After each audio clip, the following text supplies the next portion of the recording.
I'm here now with the host of Breakfast Ball on FS1, 8 to 10 a.m. Eastern Time, Craig Carton, now on the Will Kane Show. What's up, Craig?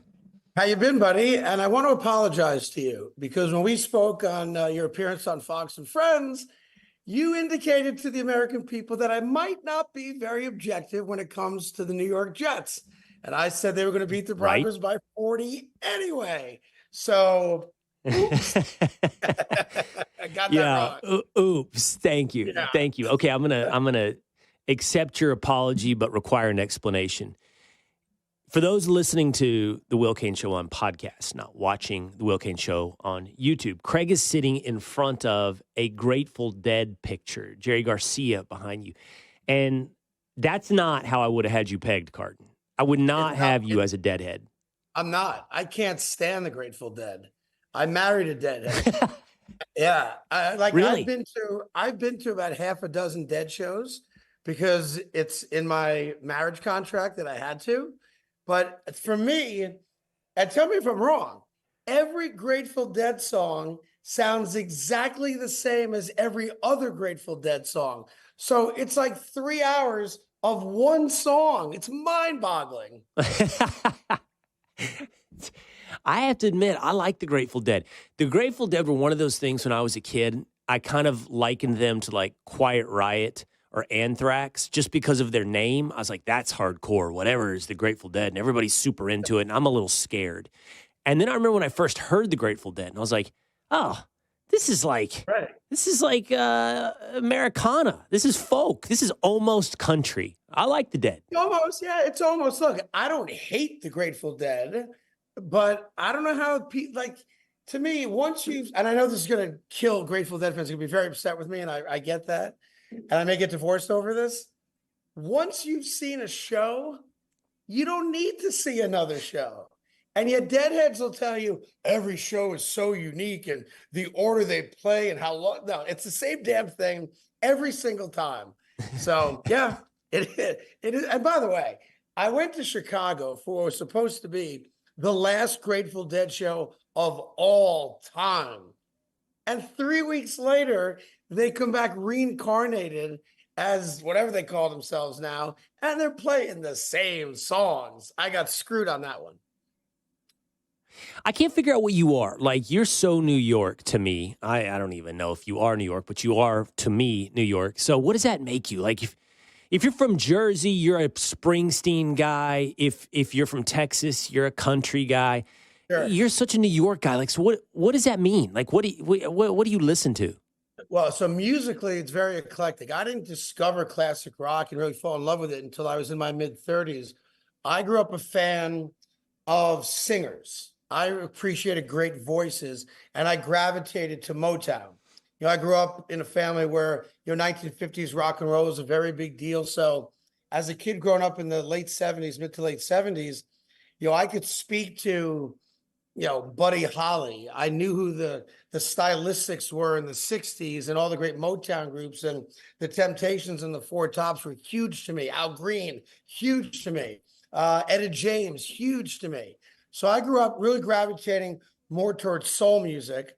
And then it wasn't until I got into my mid-30s that I kind of discovered the Rolling Stones and Led Zeppelin and, became a fan of that music as well. But I always gravitate towards singers. And there's, as you know, there's country, Nashville and Texas and all that. And I think San Francisco had a sound, and Philadelphia was known for having a sound. There is no soundtrack of New York. You're right about that. There never was, and I don't think there ever will be. You got Billy Joel on Long Island. And then if I think of, what I think of when I think of New York? It's punk. It would be like that CBGB punk music. That's what I would think of with New York.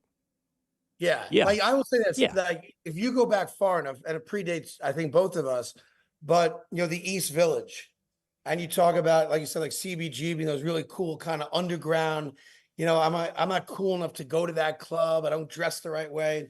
And the music was really unique. You're probably right about that. Yeah, I think New York owns punk, Seattle owns grunge, Tennessee, Texas own country, Detroit, Midwest owned Motown, obviously. So you're probably right about that.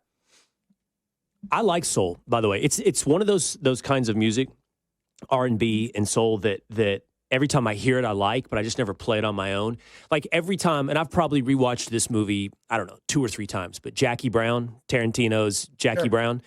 Brown, every time that movie plays, and I don't remember who's playing, if it's the old white detective or if it's Jackie Brown or who's listening to like the Delphonics. I'm like, who are the Delphonics? They're talking about the Delphonics.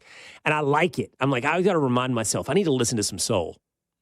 Yeah, like if you go back, so when I grew up, as I'm thinking about it more now, like Jackie Wilson, awesome. Lonely Teardrops, an amazing song. Jackson 5, obviously, huge. The Supremes, Martha and the Vandellas, any of that urban sound, I was really attracted to at a really young age. And then I appreciate like David Ruffin, like people who just had really distinctive voices and could sing. I didn't like any of the auto-tune stuff. I didn't like people like, yes, like the yelling and screaming wasn't for me. I wanted somebody who could carry a tune. And for the record, because you're probably going to ask me at some point, I can't sing a lick.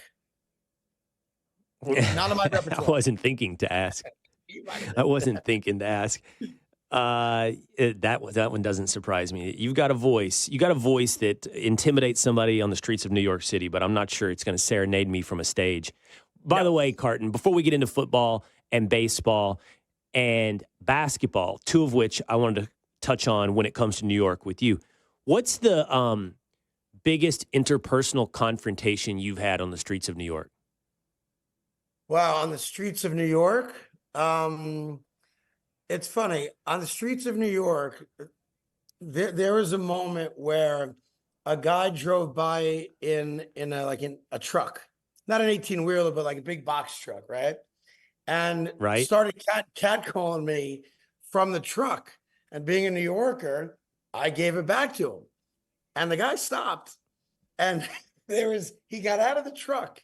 And there's this brief moment where this may be like, I might be, let's go. I might be fighting right now.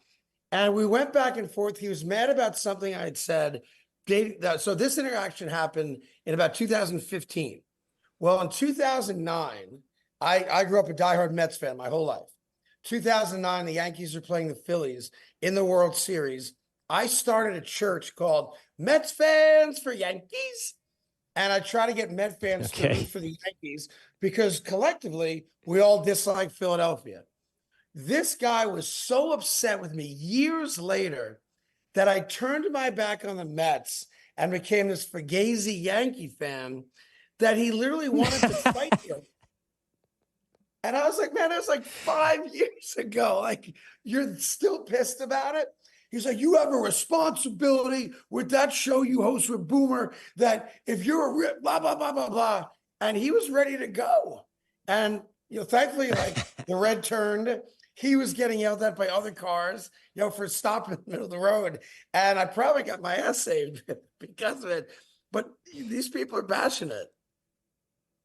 All right, let's stick with baseball then and New York. You're a fugazi New York Yankees fan. You're a Mets fan. As the moment of which we're speaking, both of your teams are alive. By the time this publishes, the Mets could be dead. Mets in their, tie-breaking game in the wild card round.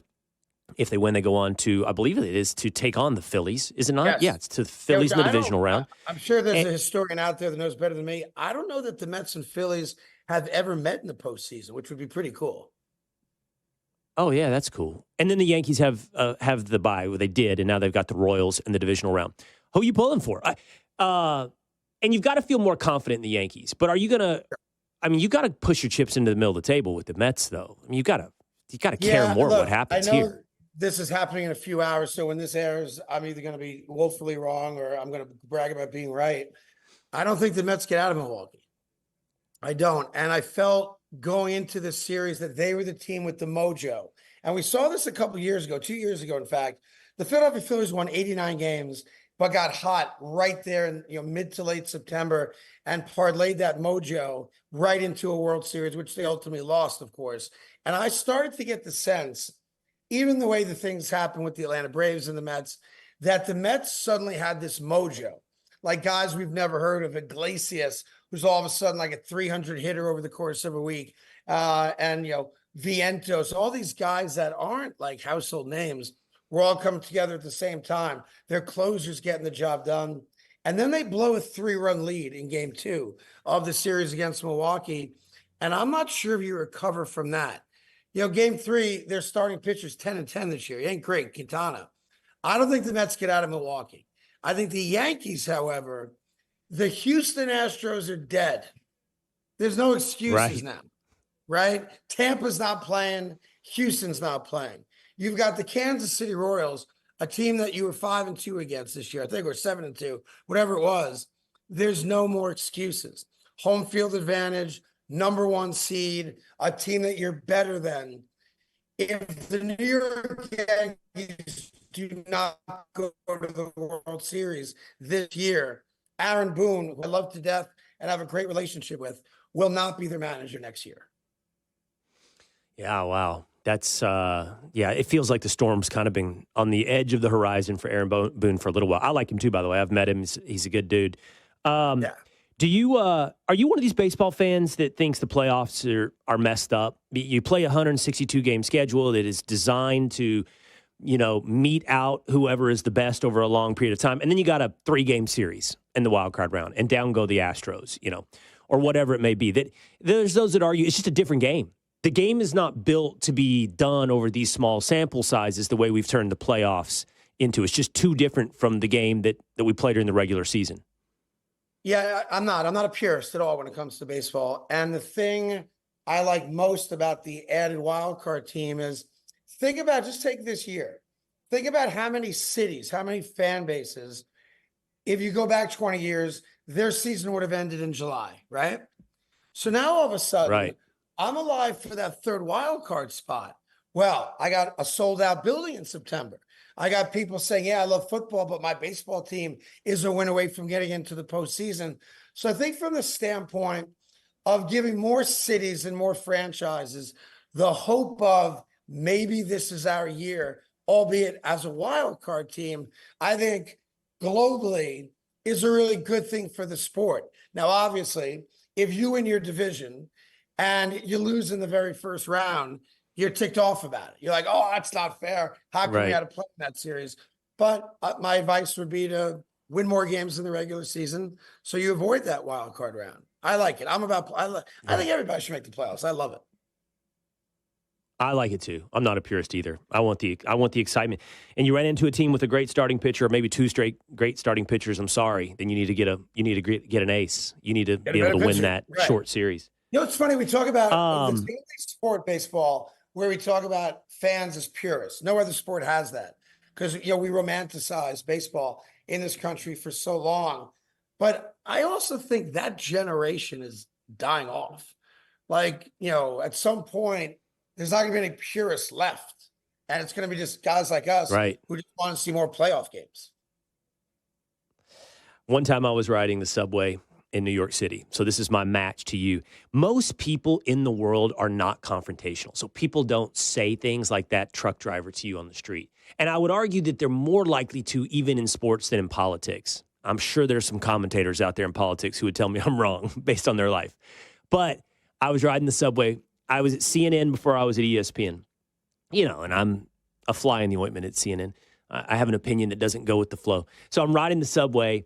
And I was standing up. It was crowded. And there was this black guy standing in front of me. And we were basically face to face, really close, Didn't even really make eye contact. Certainly wasn't confrontational. And he just kind of says, almost under his breath, he was clearly talking to me. He goes, I really hate some of the things you say. I just looked at him, laughed about like that. And I said, well, I appreciate you saying it to my face, man. It took some balls. Thanks for watching. I'm getting off the next stop. All right, let's go to football, man. Let's talk about Devontae Adams. Adams, Las Vegas Raiders receiver, wants to be traded, looks like he'll be traded. Here are the names of the teams people are talking about. They're talking about the Washington Commanders. They're talking about your New York Jets. They're talking about, less so, but they have been mentioned, my Dallas Cowboys. Devontae's like 32, I think, and he's had not a great hamstring, and he makes $15-16 million a year. I'm not buying the hamstring injury at all. He does have an out after this year of the contract, so that'll have to be figured out. I would be shocked, and I want to be very clear. This is not a Jet fan talking. This is just a guy that knows a lot of people within the Jet organization and people who are friendly with Devontae Adams. I would be shocked if he's not a New York Jet next week. Really? Yeah, the New York Jets are in a position because this is such a unique year with Aaron Rodgers as their quarterback. And look, both men have been very open about the fact they would love to play together again, right? I would be shocked, and I don't care what it takes to get him, if the New York Jets don't get him for a few reasons. One, he's a great wide receiver and, changes the dynamic of the Jets offense in a better way, for sure, number one. Number two, if you put the human element back into this, Joe Douglas is the general manager of the New York Jets. He's never had a winning season. Robert Saleh is the head coach of the New York Jets. Obviously, has never authored a winning season. They're human beings. They got families. They got kids. If you think Devontae Adams gives you a chance to get into the playoffs and make a run to a Super Bowl, which by default then equates to job security for you, you do it. It's not about the money. It's about, I'm going to make a move that's going to give my team a legitimate chance to win, but I'm going to save my job in doing so. Now, there's a few teams that obviously could lay claim to that same position, but we have thought the entire offseason that he was going to become a New York Jet, and now I think it's becoming a reality. The other team that you didn't mention, which would make sense to me, would be the New Orleans Saints because of his relationship with Derek Carr, and that's the only reason Devontae went to Las Vegas in the first place. I don't think they need him as much as the Jets need him, and I don't think New Orleans is as desperate as the Jets are to get him. But I think next time you and I talk, whenever that is, number 17 will be on the New York Jets. The other team that's mentioned is the Steelers, by the way. If we include the Steelers, we about mentioned all the teams that are supposedly in the running for Devontae Adams. So I watched the Jets this weekend, maybe because you told me they'd win by 40, or maybe because it was the only game available to me on my flight from New York to Dallas. Jets, Broncos. It was awful. It was a horrific, boring game to watch. It was terrible, Carton. And I made the mistake at the beginning of the year in fantasy of drafting Garrett Wilson, who is a really good receiver. But it's a mistake because it's not happening right now, right? Yeah, and I'm thinking, Aaron Rodgers, Garrett Wilson, this is going to be great. I'm not bringing this up to talk about my fantasy team. I'm bringing this up to say, all right, you add Devontae Adams, like, what is that going to do? He's a great receiver. I get it. But, okay, are the defenses loading up on Garrett Wilson? Like, all of a sudden, does he open up? You've stressed the defense. I'm a little worried, like, why your offense is so bad. And I'm willing to say, give Rodgers some time. He needs to settle into this whole thing in New York. But it's ugly, and I'm not convinced Devontae Adams does get you. You just mentioned a Super Bowl run, man. I mean, I'm not sure what you get with Devontae. The Jets do have a world-class defense. They're third in the league in yards allowed. So I'm going to put that to the side for a second. You get Devontae Adams, Garrett Wilson now gets the second-best cornerback, man-to-man coverage against him. He had a 1,000-yard season with Zach Wilson as his quarterback. Zach Wilson stinks. We all know that. He's the third-string quarterback for a team with a terrible offense that you watched beat my Jets 10-9, the Denver Broncos. The thing I disagree with you about is now that we're 4 weeks into the season, there can't be any more excuses for Aaron Rodgers about rust or about having played in 2 years healthy, because I wrote off the first 2 weeks of the season.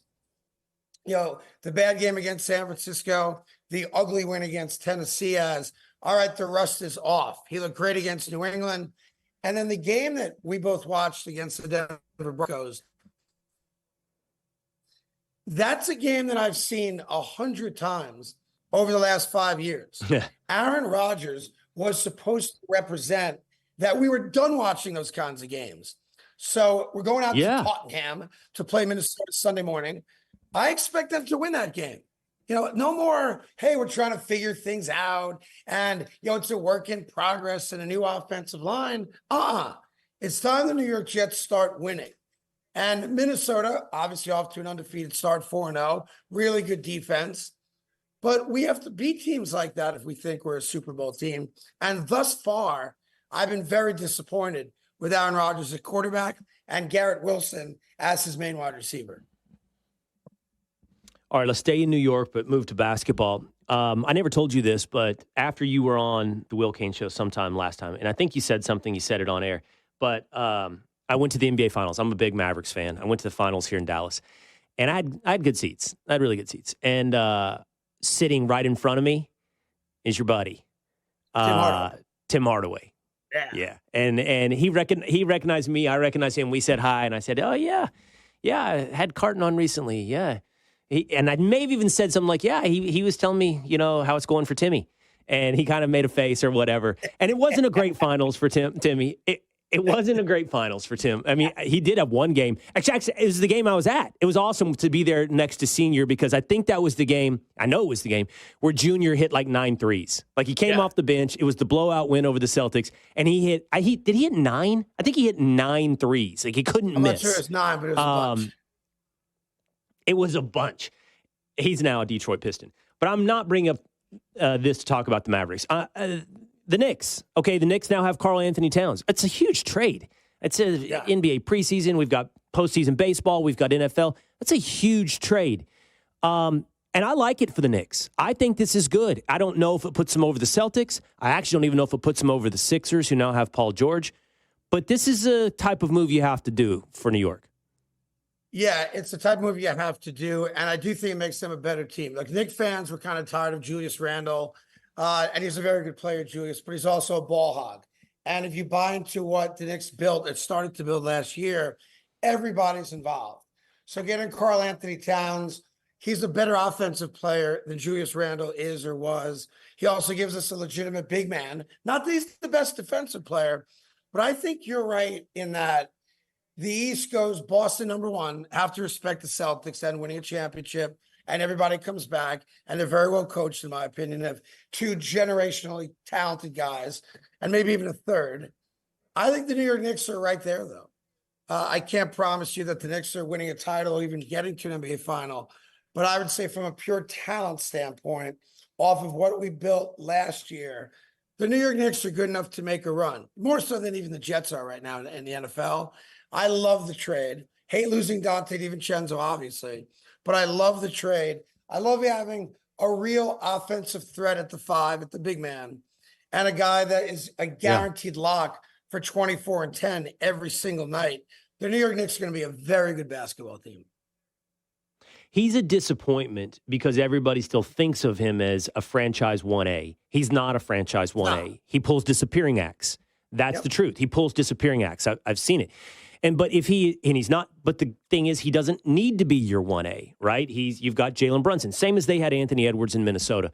The question is, where does he slot in? And if he's your 1B, I'm a little worried for you still because he is going to pull a disappearing act. But if he is a guy who brings the unique things he can bring to a game and doesn't have to be a dominant force, if he's not your deciding factor, that when you go into a 7-game series and you're like, all right, well, Luka's going to win us 2 games on his own, right? And then I can count on, maybe I get a Klay Thompson game. That's a 3rd win. You kind of start doing that thing. I think that the Knicks can look at a 7-game series and go, I'll get 1 Karl Anthony Towns game. I think you can get 1 game. If you need 2 from him, you're in bad shape. Yeah, but I think the Knicks are built differently than most teams in that I take the Knicks collective. Don't forget, you acquire Mikal Bridges, OG Anunoby comes back. So defensively, I'd make the argument with the best defensive team in basketball before they even put a ball on the court. But you're right. The Knicks don't have a single dominant player, but there are not a lot of teams in the East that are as deep as them or as good defensively as them. And I would say the Celtics are the only team, and Porzingis is coming back from an injury, so I can't speak to him just yet. The Celtics have 3 guys who can score any night. I think that's fair to say. That's right. The New York Knicks are right there. And I think the New York Knicks are better defensively than the Celtics by a little bit. I don't believe in Philadelphia because they've never gotten past the second round with Joel Embiid. Let's see what Paul George does there. Love Tyrese Maxey's game, of course. And I think the Sixers now, even though they'll never admit this, they go through Maxey now more than Embiid. And I'm not sure how Paul George messes up that flow from a standpoint of shots per game. They're going to be a good team, obviously. But I think it goes Celtics 1, Knicks 2, Sixers 3, and the Pacers 4. I think they're the 4 best teams in the East. Yeah, I would agree with that. I'd put in the exact same one. And Paul George, by the way, speaking of guys that disappear. Yeah. Yeah. Well, by the way, just for my sake, what do you like about? You like what my Mavericks have done? I mean, first of all, I'm ready to debate you any day on Luka Doncic. You couldn't have been more wrong on Luka. So it just totally destroys your credibility. But now I got Klay Thompson with it. I got Quentin Grimes. I got Najee Marshall. I think the West is incredible. I don't think the Mavs are the favorite to go back to the finals because you still got the Nuggets, and I think the Suns are good. We'll see what a full season of Bradley Beal is. But, I mean, the Mavs should be a top 4 team in the West. I think Minnesota's the best team out West and the deepest team. Young, but I think talent-wise, they're deeper than any team out West. You can't sleep on the Nuggets, obviously. Maybe the most dominant player in the sport still. Fourth, Dallas could be 4th or 5th. Yeah, 4th or 5th. Why are you so anti-Luka? He just carried them to the NBA Finals. Yeah. You're so anti-Luka. He's a lousy defensive player, and he's out of shape. That's why. If that guy was just an aesthetic thing. Oh, come on. If that guy had the work ethic of Kobe Bryant, he'd be the best basketball player we ever saw. But he doesn't. You know that. He can't be stopped, and I don't know how his weight is stopping him. I haven't seen. Everybody's you got the baby fat. He's a black hole. How does it hurt him? He doesn't give up the ball till there's like 2 seconds left on the shot clock, and then he wants Timmy Hardaway Jr. to make a shot. It sounds like inside. It's so bad that Klay Thompson analyzed it and goes, "Oh, this would be a terrible place for me to get a good shot." Everybody. I think everybody's played with 3-point percentage has gone through the roof based upon their career averages. But I know where you're coming from. Yeah. Think of this. Tim Hardaway Jr. is happier that he's playing on the worst team in basketball in Detroit. But I have a question for you. Because you're acknowledging you were sitting for the Mavericks playoff game. I'm wondering how many other games you went to. Because I did not see you courtside at a random game in Jacksonville. I didn't say courtside. I said behind. I said behind Hardaway. I know where second row. You're courtside. Yeah. How about this? My seats were better than Zach Martin's. I said hi to Zach Martin. He was down the row. I think mine were better than Zach's. All right, let's do this. Speaking of football, I don't know how you're a Northeastern guy. So you Northeastern guys, I always got to be careful with you because you don't get into college football that much. I don't know. You're a professional sports talker, so you have to invest at some level in college sports. I found this fascinating article, Craig. You can probably do this. It was on The Athletic, and they polled all these coaches, coordinators. I don't know that it was any head coaches, people involved in college football, and asked them what's the best job in college football. If you could have any job, what would you want? I'll tell you what the results were of the top 4. But I first want to know, what job would you think is the best job in college football? I mean, I would think Alabama's got to be there, right? But I'm going to assume because you're asking. You want to follow Saban? No, yeah, why not? You still get all the talent. I mean, that Georgia-Alabama game, by the way, was one of the greatest college games I've ever seen. But I'm going to assume, because I know who I'm talking to, that Texas job is the greatest job in college football. Am I correct? No, I didn't do that. It would be my number 1 job for sure. It came in second. Georgia got number 1. Georgia got number 1 job in the country. But look, Ohio State got 3rd, Alabama got 4th. And then there was a huge drop-off to LSU at 5th. And then I think it was even a bigger drop-off after LSU to 6th, which was probably, I think, Oregon. Once you get up there towards the top, you get the same resources. You get the same boosters pretty much. You get the same NIL. So you have the same facilities. So then it becomes, talent base from which to recruit. And the article argued that Georgia now, where in the past you'd say Texas, Florida, California, now Georgia's put itself on that same plane and even above a state like California in terms of local talent. So you're good to go. You got all those Georgia boys to come to Georgia.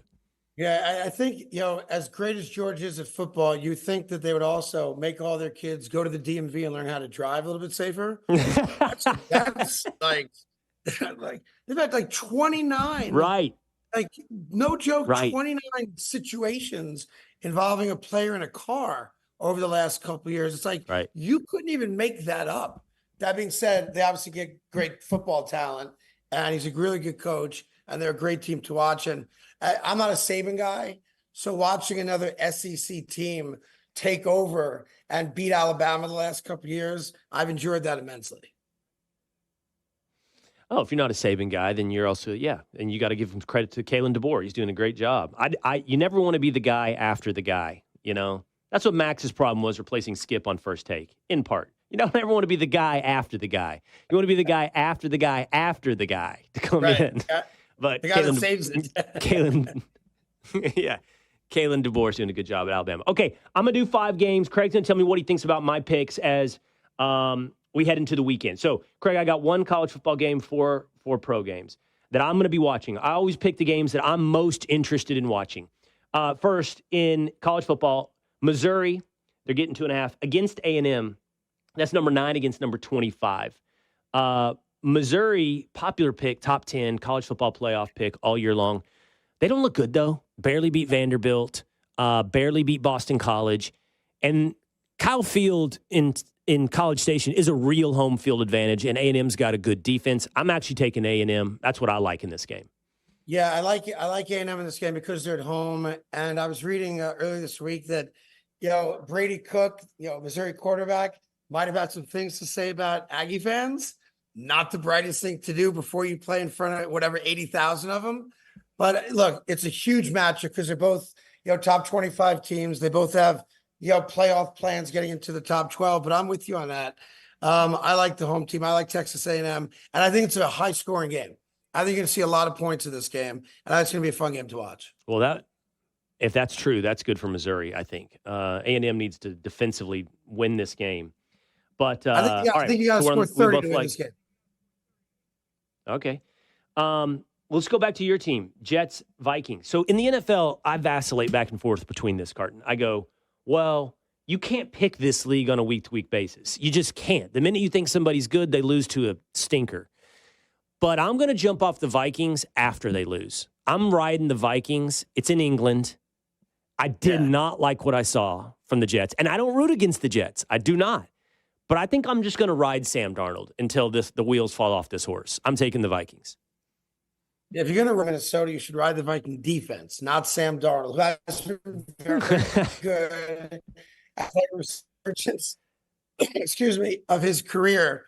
But like you said, every week's its own thing. And I think if you're a team with a great quarterback, a veteran quarterback, coming off a miserable performance like the Jets and Aaron Rodgers are, that's when I like backing a team. So I think you've got Minnesota playing with house money, right? Because they're 4-0, which nobody expected.